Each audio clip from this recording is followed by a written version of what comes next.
I believe every house should have an accent wall, and this is my accent wall right here. And what I want to do is I want to change it up and make it just pop just a little bit more off the wall. So what I'm going to do is I'm going to install some wall slats on this wall right here to make it pop just a little bit more.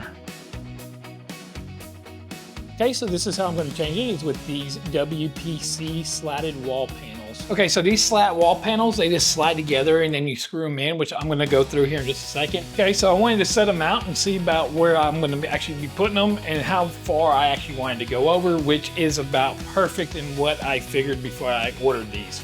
Okay, now that I know where I want to put it, they actually give you all the hardware. They give you these little holders and the screws. And now what I'm going to do is I'm going to start hanging them up. So what you do is you take this piece right here and you just slide it in here.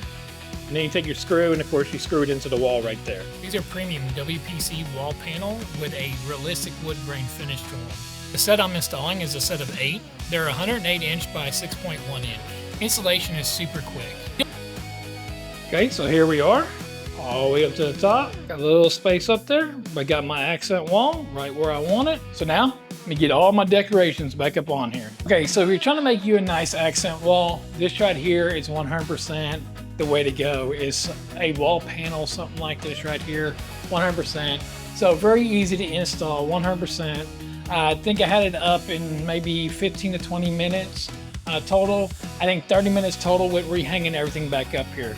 But again, now it is a focal point over here for my wall. Now I'm going to be debating if I just want to keep this small area or if I want to continue all the way across, because I think it looks really, really good. So hopefully this gives you an idea of what these panels you can do with them. Again, you can send them across your whole back wall. You can make this an accent wall just like what I have right here. So hopefully that helps your buying decision on these panel walls right here.